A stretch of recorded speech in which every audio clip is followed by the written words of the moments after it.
মুর্শিদাবাদের ভগবানগোলার বাসিন্দা শেখ আওয়াল, তিনি থাকতেন তামিলনাড়ুতে। বিগত 9 মাস এই তামিলনাড়ু রাজ্যের পুলিশের হাতে বন্দী ছিলেন। কারণ জানেন? কারণ হচ্ছে একটাই, সে কোনো অপরাধ করেননি। তাকে অপরাধমূলক আন্দাজ করে যাকে বলা হয়, সন্দেহবশত বাংলাদেশি সন্দেহে বাংলাভাষী পশ্চিমবঙ্গের মানুষ, তার পূর্বপুরুষ বহু বছর আগে থাকতে এই ভারতীয় বাসিন্দা, আমাদের ভারতে আমাদের মতনই নর্মাল বাসিন্দা, কয়েক যুগ যুগ ধরে তারা রয়েছে। অথচ তাকে সন্দেহবশত, তিনি কর্মসূত্রে তামিলনাড়ু গিয়েছিলেন কর্মসূত্রে, তো তাকে আজ বিগত 9 মাস ধরে তাকে আটকে রেখেছিল বাংলাদেশি সন্দেহে। এতদিনে ছাড়া পেয়েছে। তো এই যে সন্দেহবশত তাকে যে গ্রেপ্তার করে রাখলো, এইগুলো তার মানে সন্দেহটা ছড়াচ্ছে কে, সেটা তো আর নতুন করে বলার কিছু নেই, জানেন আপনারা নিশ্চয়ই।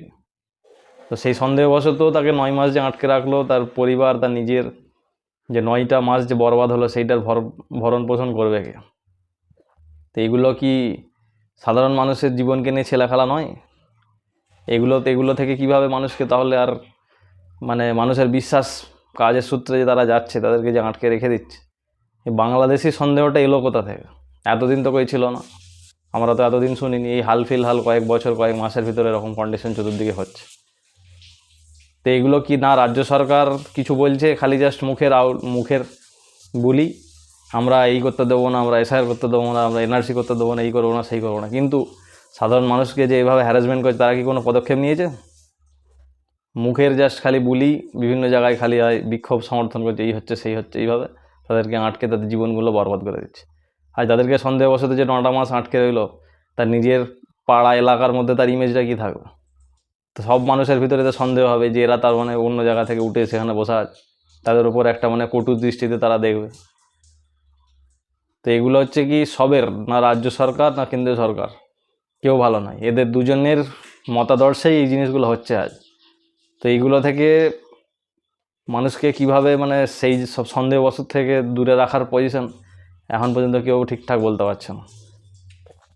তো আপনারা সজাগ থাকুন এখান থেকে, এই সব জিনিসগুলো থেকে এক বৃহত্তর আন্দোলন না করলে এই জায়গা থেকে কোনো দিন সরবে না। আর মুসলমান জাতি এমনি যে তাদের দেওয়ালে পিঠ ঠেকে গেলে তারা কিন্তু যেভাবে আন্দোলন নামে, সেটা আর কোনো জায়গা থেকে কেউ নামে না। তো এই আন্দোলন, রাস্তায় নামুন এইগুলো থেকে বিরত রাখবার জন্য, এছাড়া আর কোনো অপশান নেই। কারণ আপনার রাজ্য প্রশাসন আপনার নয়, কেন্দ্র আপনার নয়, পুলিশ প্রশাসন আপনার নয়, সরকারি কোনো অফিসার আপনার নয়। তো আপনি নিজেই নিজের এবং আপনার নিজের ধর্ম, নিজের জাতির।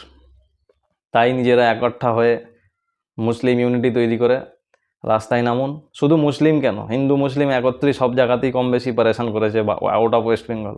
এমনকি ওয়েস্ট বেঙ্গলের ভেতরেও তো হচ্ছে আজ। হতে পারে তৃণমূলের শাসন চলছে, কিন্তু তৃণমূল বিজেপি প্রায় সমান সমান, জাস্ট খালি কথায় আলাদা আলাদা। তাই আপনারা নিজেরা নিজে থেকে সজাগ থাকুন। আমার কারোর যদি হয়, তো আমার হয়নি, আমি ঠিক আছে, ঠিক কথা, কিন্তু আমাকেও সেই আন্দোলনে যোগ দিতে হবে। কারণ সবাই কম বেশি, পশ্চিমবঙ্গের কাজকর্মের লাইন খারাপ নর্মাল কাজে, তো সেই পশ্চিমবঙ্গের মানুষ কম বেশি সবাই, বিভিন্ন এলাকার সবাই বাইরে ঘাটে রয়েছে। তো আজ তার হয়েছে, আমার হয়নি, তো কী হয়েছে? তা এমন হতে পারে আমারও তো কিছুদিন পর হতে পারে, আমাকেও তো সন্দেহবশত সে ধরতে পারে। তো তাহলে আমি যদি কারোর নামি, কারোর বিপদের পাশে থাকি, আমারও বিপদের পাশে থাকবে একদিন।